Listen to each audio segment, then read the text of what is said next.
evolution wasn't random. The data on that are pretty compelling. The way that our bodies were created leaves us pulled in different directions. And this supports the notion that life is a test. And also, a lot of evolutionary psychology is very, in my mind, reaffirming of what we know about the importance of family relationships. Welcome back to the show, everyone. We are excited to have you here, and I'm extremely excited for our guest today, who is the author of this book, Purpose: What Evolution and Human Nature Imply About the Meaning of Our Existence, Dr. Samuel T. Wilkinson. Sam is an associate professor of psychiatry at Yale University, where he also serves as associate director of the Yale Depression Research Program. He received his MD from Johns Hopkins University School of Medicine. His articles have been featured in the New York Times, the Washington Post, and the Wall Street Journal, and he has condescended to come and appear on our small little channel, and I'm not intimidated at all.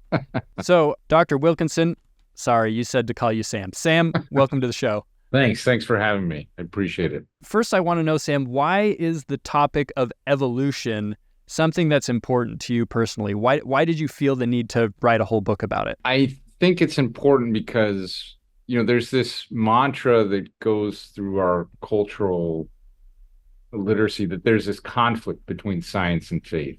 And the vast majority of that, at least in my opinion, comes back to this theory of evolution. It's something that I struggled with personally when I was a medical student, and I spent a number of months really thinking about it, researching, thinking also about theology, what I had been taught in church growing up, and was that true? And it's hard for me to describe, but things just seem to fit together in a way that I really wanted to share. So that's a little bit about, I think, both the general and the personal, why I've tried to convey some of these ideas to a broader audience. So many religious people, many Latter-day Saints, I forgot to mention you're also a Latter-day Saint, so you're probably familiar with this. Many Latter-day Saints feel threatened by evolution, as many Christians do, because I think that some people feel like it implies that we don't really have a purpose, that we're all just sort of kind of the product of millions of years of random mutations. Yeah. What are your thoughts on that concern? Well, that's something that initially bothered me. So this is one way it was phrased by a very prominent scientist who said, I can't accept the doctrine of randomness. I can't abide the notion of blind chance and purposelessness in nature, right? And this is, I think, what a lot of people wrongly assume that evolution implies, that it is a totally random and haphazard process. There's good reason that people think that, because some of the leading thinkers in this space have concluded that. But I in the last, especially 20, 30 years, there's been what for me has been compelling evidence to show that, look, this was not a random process. There's a lot of patterns here, things that keep occurring over and over and over again in different parts of nature. And we don't understand a lot about it, but there seem to be kind of deep structures or higher order principles that have constrained this process to go in certain directions and not others. So I think it's an abiding myth that evolution was a random process. So can you give us some examples of these kind of higher order principles that you're talking about? The phenomenon, I think, that best demonstrates this is something that biologists refer to as convergence. And what that means is that you have two organisms that are not very closely related that have developed the same thing. For instance, if you look at a shark and you look at a dolphin, they look very, very similar. They have this streamlined body. They have, dorsal pectoral fins. Some of the counter shading of them are the same. They have the light underbelly. This keeps them camouflage from, a creature beneath them. But they're not closely related, right? So the dolphin is a mammal. It has a skeleton of bone. The shark, is a fish. It has a skeleton of cartilage. And the dolphin, what we're told is that the dolphin's ancestors were land-dwelling creatures that somehow migrated back into the water. Their legs transformed back into fins, and they took on this appearance that is uncannily similar to a shark. So that's just one example. Another example you can think of it with wings. So it's purported that wings have developed about 4 times independently. In one example is that birds, bats, and butterflies, they all have wings, but they are not very closely related. They all develop them through a kind of a different course. Okay. Probably the most remarkable example that a lot of people will come up with is the notion of eyes. So eyes have evolved independently probably some 40 or 50 different times. And they're different types of eyes. But we have an eye that you would call the camera type eye. And it's essentially, for all intents and purposes, the exact same structure as the eye of an octopus. But we are not very closely related. And so we each independently developed these structures. So you get a sense here that we don't know exactly how this happens, but it's not just a random concatenation of biology developing random things, right? There's patterns that you see over and over and over again, and we don't know exactly. A big part of this is this principle of natural selection. So things that are useful for survival and reproduction, those tend to get developed and passed on and so forth. But that's just one aspect to it.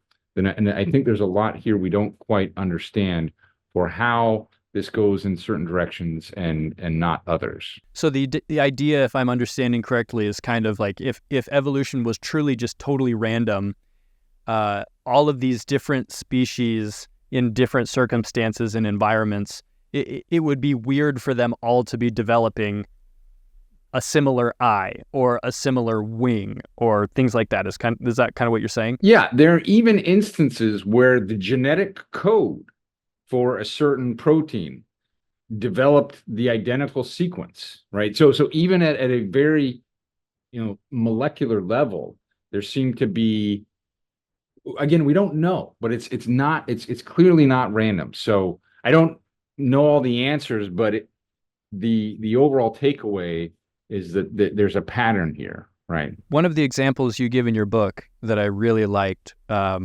not just because it appeals to my 1990s nostalgia, you talk about Lego bricks.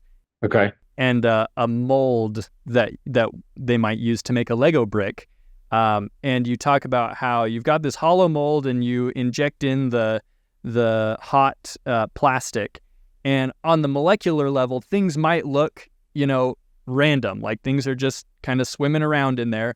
But when you zoom out a little bit, it's all conforming to a mold. It's all being controlled at a wider level by higher principles or boundaries or restrictions that have been set. So the sense that I got is that you kind of look at God as kind of the one setting the mold and kind of guiding and directing the process of evolution towards the outcomes that are planned for. Is that right? Yeah, that's a good summary of it. This process that you mentioned it's called injection molding, where you have this solid material you heat up until it becomes liquid, and you put it into a mold. And this is how they make, like you mentioned, Lego bricks, plastic bottles, toothbrush handles, lots of different things that are everyday items. And it's there's a mix of randomness and non-randomness. At the local level, it may look random, but you take the broader perspective and you see, no, there's a pattern, there's a mold here. And I think that's how it happened. I know that's maybe grandiose for me to say. I know how part of the creation happened, but for instance, like your eye color may be a random reassortment of your parents' genes, but the fact that you have eyes and that they're structured the way they are, that seems to be almost like an intrinsic feature of biological matter. Okay, that's not random. Does that make sense? That makes perfect sense. Thank you. So another concern that people have about evolution is that if we just live in kind of a survival of the fittest world, then at our core, it seems like humans are kind of designed to be greedy, self-serving animals, which is really kind of a bleak perspective on humanity. How would you respond to that?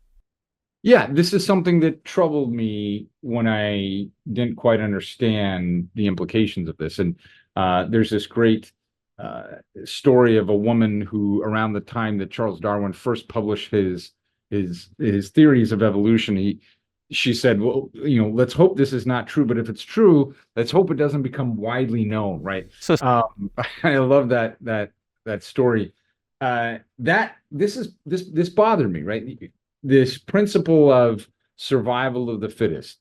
Biologists tend to use this term natural selection more these days, but most people kind of get a gestalt feel for what I mean when I say survival of the fittest. And what comes to mind is not like rainbows and butterflies, right? It's like dog eat dog, nature red in tooth and claw. And so the implication is, are we ultimately selfish? Well, it's not that simple. Certainly, we can look around and see lots of examples of selfishness in humanity, but we can also see lots of examples of the opposite. Examples where people act in ways that are incredibly generous and unselfish and kind and altruistic and so forth. And so I think one of the best ways to explain this, the most elegant ways to explain this, is to take this phrase, survival of the fittest, and flip it into a question and say, okay, survival of the fittest, what? Are we talking about survival of the fittest individual or a survival of the fittest group or family? Because when we talk about these different levels or levels of selection, to use the biological term, the social traits and dispositions that emerge are going to be very different. And in many ways are going to be in opposition.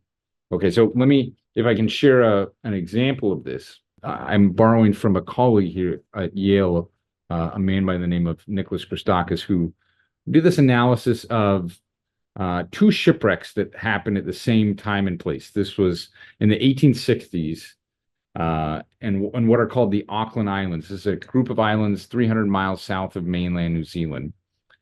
And these shipwrecks, these ships never learned of one another's presence. The islands are so large that they didn't bump into each other. The first ship was led by a man named Musgrave, Thomas Musgrave. And fortunately, after a year and a half of this incredible ordeal, all of the crew from his ship survived.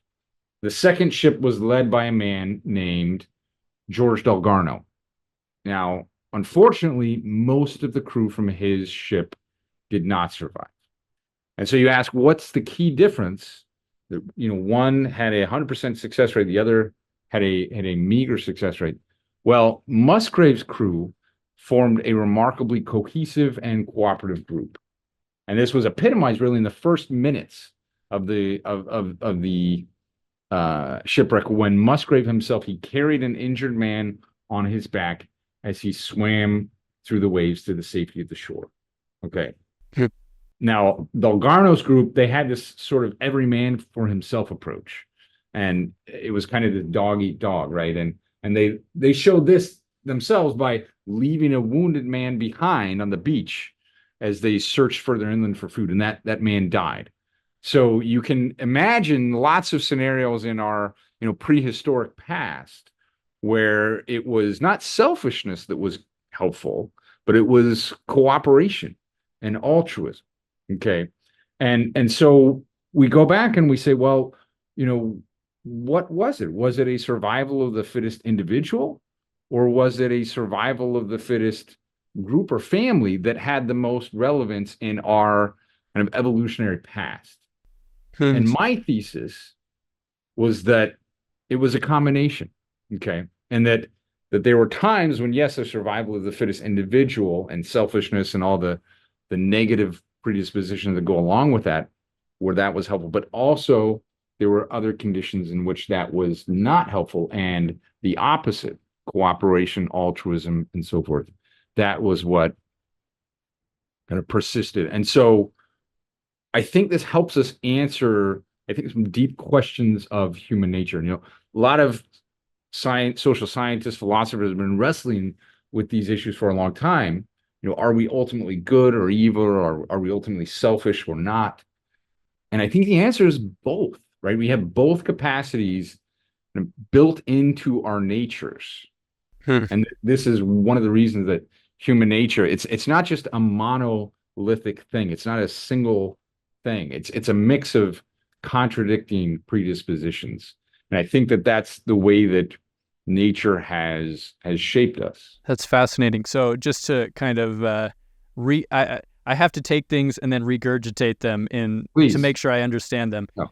So kind of the perception that, natural selection means that humans are selfish and greedy and terrible. It's an incomplete picture. That may be true on kind of the level of individual evolution, but that's not the only level where evolution is working. And on more of a social level or a family level or a group level, there is more of an incentive for altruism and goodness and cooperation. So it's interesting that at the same time as we have these kind of evolutionarily, if that's a word, developed tendencies towards selfishness, we also at the same time have this separate track running parallel to it towards altruism. Is that correct? Yes. So I guess then as Latter-day Saints, we're taught that life is a test and that one of our purposes on earth is to choose between good and evil. And I guess we've kind of touched on this a little bit, but how does evolution play into that purpose, into the plan of salvation here? I think in some way it was the mechanism that was used to make our bodies, right? Our bodies have these capacities for both good and evil. We read about the natural man, right, in Mosiah, but we also read, "Ye are the temple of God." We're a little bit unique in the fact that we don't think the flesh is all bad, right? We think that unless you have the flesh combined with spirit, you can't have a fullness of joy. So it's not all bad. Certainly, there is part of it that we need to overcome the natural man. So I think that our bodies have both of those capacities. And when you combine that with the subjective experience that we all have, that we have the freedom to do what we want, to choose free will, then to me it seems clear you can make even a framework from science that life is a test, right? We have these competing dispositions. We have the ability to choose, which I think comes somehow from our spirits. And so life is a test, right? And this helps, I think, to create a deeper understanding of human nature. There's a lot that has been said and written and taught and philosophized about human nature. And there's lots of people who have recognized, right? This is what I call the dual potential of human nature. Lots of people who have recognized it, but I don't know of anyone who has said, okay, this is intentional and this is part of the purpose of our existence, and ergo life is a test in evolutionary terms. And that's, I think, one of my favorite things about your book was that essentially you're saying that science supports the plan of salvation in this regard. And I think that when I've thought about the plan of salvation in the past, we're taught, you have the ability to choose between good and evil, but we don't really think about, how did that come about? Like we kind of think that God waved his hand and, we have this ability. But what you're saying is on an evolutionary level, it's evident that we're designed this way. Hmm. I think sometimes you mentioned this notion of God kind of waving his hand, and I don't think it's like that. Okay. I think we believe at least I believe in a God that uses and obeys natural laws and principles, many of which we don't understand. There's this, you may have heard this, this little tale of, there's a man standing on this roof and he starts to slip and fall, and he says, "God, I'll totally repent of all my sins if you just save me." And right at that point, a nail catches his clothes and stops him from falling. And he says, "Oh, never mind, God, this nail saved me." So who's to say, right, that God didn't somehow use that nail? So, we're taught that at some point it will be revealed the way which God made the earth and the planets and us. I think there's a mechanism here, and I don't necessarily think that it's going to be like we just stand in line and he just teaches us. I think we're going to have to work for it a little bit. That's often how revelation happens. That there's a little bit here, a little bit there. You have to piece it together. It's clear to me that I don't, at least I don't think he's just going to say, this is how I did it. Step one, it was this, step two, it was that, step three. You're going to have to read the textbook yourself and figure out, what exactly, how do these things fit together? And I just think evolution is part of that process. Any thoughts about that? You're asking me? Sure. Or does that make sense? Oh no, yeah, that absolutely makes sense. And I've just been thinking, because we believe in progression, right? After this life, that we can become more like God. And part of me wants to be spoon-fed that that information. I'm not particularly looking forward to. Well, maybe I am looking forward to kind of getting the proverbial eternal textbook and figuring all this stuff out. But at the same time, we believe that that knowledge is truth, right? And that all truth comes from God. So even here on Earth, as we're learning more about the science and about evolution, if it's truth, then it's from God, and that's stuff that we're going to take with us into the next life as well. Yeah. So are there any other ways in your research that you have found that evolution kind of supports principles of the plan of salvation? Well, let's talk about the family. Okay. Because from a certain perspective, evolution is very pro-family. So let's continue with this discussion of, well, we have good and evil within us, and at least in the flesh, they have their roots in the way that natural selection operated on an individual level and on a group or family level, right? So I I definitely believe we have free will, but I don't believe that our free will is totally independent of the circumstances, the genes that we have. There's some constraints around it. And so we might ask, well, how can I help myself choose the better part of my nature? Okay. And my thesis is, well, let's go to where did that aspect of your nature come from? And it came from the way that nature shaped your relationships with your family. The strongest forms of love and cooperation and altruism, in my opinion, have their origin in the flesh in the way that nature shaped our family relationships. And so, as an extension, if we can ensconce ourselves, if we can surround ourselves in a committed way with family members, we are more likely to choose the better angels of our nature, to borrow the phrase from Abraham Lincoln. So, and I think we see this. We see this in a lot of sociological data, and it's particularly relevant, I think, for men. And it has to do with linking men to their children. Okay, so an interesting aspect of this has to do with when human babies are born, they are incredibly helpless. They are totally immature. And we are kind of at the one end of the biological spectrum in this regard. Giraffes can walk within a day or so of being born. A foal can gallop within a day or so of being, but human infants are utterly helpless, and dependent on their parents for a long time. And because of that, from an evolutionary framework, parents have had to have a deep investment in their children and a deep love and care and concern. So again, this goes back to where I think the strongest forms of love have their root in a biological sense in the way that nature shaped family relationships. And it's important to link men to their biological children. Okay.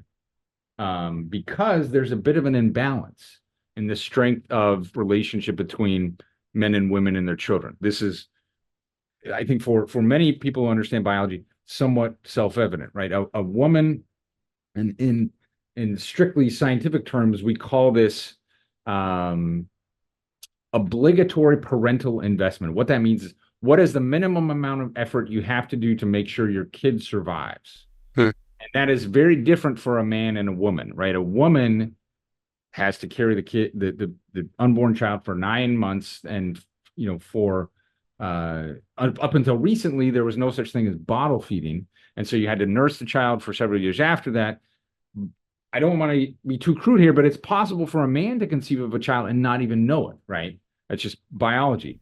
Yeah. So there's an imbalance. There's an imbalance in the strength of ties, biological ties between men and women and their children. So you need some sort of cultural kind of push to link men to their bio, to offset this, right? To level the playing field a little bit.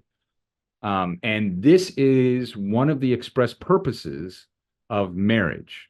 Okay, we don't necessarily think about it like this, but this is probably one of the most universal kind of purposes of marriage across different cultures and ethnicities and so forth, is to link men to their biological children by linking them with the mother of those children. So when I got married, I wasn't thinking about it in this terms. I wasn't like, oh yay, now I'm going to be linked to my biological. I was in love, and I was excited, but this is, I think, this is an underappreciated purpose of marriage, and the data show this over and over again, that marriage and fatherhood are very closely linked. And there's all sorts of data showing the importance of fatherhood for the development of children, but also for men to be responsible. There's no activity that is going to help men choose the right, so to speak, more than being linked to their biological children. Okay. Now, so this reminds me a lot of the family proclamation. I think, and I know that for some people this is tough. I mean, they don't maybe come from ideal family circumstances. They find themselves in a place where it doesn't quite fall in. But I do think that there's an aspect to us, shaped through biology and evolution, that is very in line and in sync with what we have been taught about the importance of family relationships. And you go over the data and the research extensively in your book on this, and it's not to say that you can't have a successful family that looks different than that, right? But Yeah. but you're just going off of what kind of what the sociological studies have kind of resulted in, and I think that's really interesting. And I wonder, does the same thing apply to cohabitation, or is cohabitating, does that have the same result as marriage, or is there something special about marriage itself? There's something distinct about marriage. So I think this was surprising to a lot of social scientists, where when cohabitation became more and more common in the 70s, 80s, and 90s, people thought, oh, marriage is just a piece of paper. But you look at the differences between them, and there are distinct. Married partners tend to be happier. They tend to make more money. They tend to be wealthier. And so why is this the case? We could spend a whole episode about this, but one of the factors just is the fact that you have made an explicit commitment to each other and to the community, right? That you're going to be an entity. It's not me anymore, it's we. And some of the basic differences is cohabitating partners, they generally don't share finances. They don't plan for the future. Married couples do. And this is partly what explains the greater wealth among married couples as opposed to cohabitating partners. This has been repeated many, many times in terms of the happiness, the wealth, and so forth. There's something about committing to each other and committing to the community in a marriage ceremony that tends to really change the way you approach a relationship. So, a lot of people you read in the popular press, oh, it's just a piece of paper, that sort of thing. There's real power in that commitment. So, and this bears out in the data. It's very clear and the data. Also, and another aspect to it is, and this, in certain circles, this is not going to be very popular, but the proportion of the chance of domestic violence goes down with marriage. And part of that, there's an evolutionary tie to that, in my opinion, because there's less of a sense that, this person may be shopping around, so to speak, for other partners. And so there's generally just a greater trust when there's that very explicit commitment. Okay. And you also talk about how on an evolutionary level, we tend to be more altruistic towards those who we have similar genes to. Is that true? And that, of course, would apply to family, not necessarily a marriage, but between parents and children, perhaps.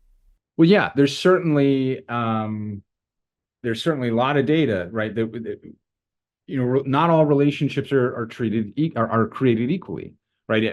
I'm looking at 20 kids crying babies, and if I know one of them is mine, I'm gonna be much more inclined to help that one that's mine. And some people may say, well, that's a bad thing. We need to equalize that. I think that's a little bit naive. We can't necessarily just erase that part of nature. We need to leverage it for good. But yes, it's pretty clear.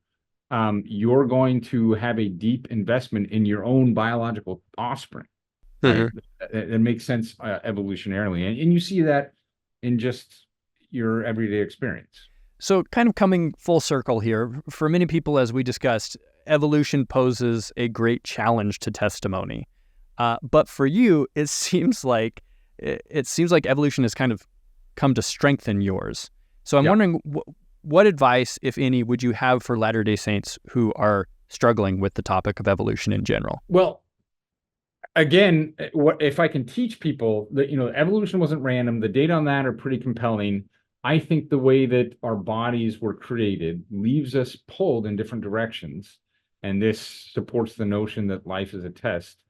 And also a lot of evolutionary psychology is very, in my mind, reaffirming of what we know about the importance of family relationships, both for private benefits as well as public benefits, the benefit of society. There's some other aspects to it that I don't address about, well, what about Adam and Eve and the fall and that sort of thing?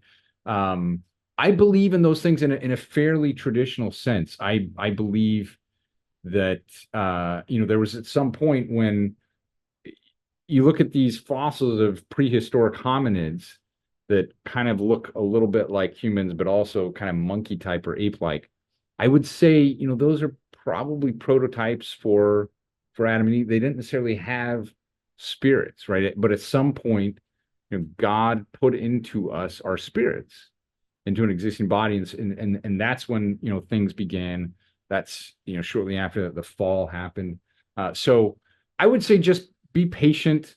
Focus on your personal relationship with God. If you want to really dive into the topic, hopefully the material that I provided is somewhat helpful. There's a number of others, very faithful, believing scientists who are also, very well regarded in their, scientific circles. So I hope that what I'm doing and some of these ideas can contribute a little bit to young people recognizing, oh, this is not the challenge that I once thought it was. Fantastic. Thank you for that. And I read this thing in 2 days. I loved that you don't treat the science as kind of an enemy that needs to be debunked or put down. I love how you integrate it with what many of the things that we already believe. Yeah. Thanks for reading it. I do appreciate it. Hopefully it's been somewhat enlightening. It really was. I really enjoyed it. Evolution is a topic that for me, because on our channel, I address kind of lots of quote unquote tough questions, controversial questions about church history and whatnot. Yeah. There are some that I'm more hesitant to go into just because they're so far over my head. And evolution has been one of them. Yeah. But after reading the book, I feel much more capable. I feel much more equipped. If I did want to, do a whole separate episode about this topic later on down the road, I feel like I have the tools now to be able to do that. So in that regard, I think it's a massive success. Great. That means a lot. I appreciate it. If people have questions for you, Sam, is there a way they can reach out to you? Yeah, my email is very searchable at the Yale webpage. I do have a website for the book. It's samueltwilkinson.com. I'm also on LinkedIn. Not on a lot of other social media platforms, but on LinkedIn. So, well, thank you so much, Sam, for sharing your time with us today. thanks for having me on. It's been a pleasure. To everyone watching or listening, thank you for being here. Hope you learned something. Let us know in the comments if you have questions, and have a great day.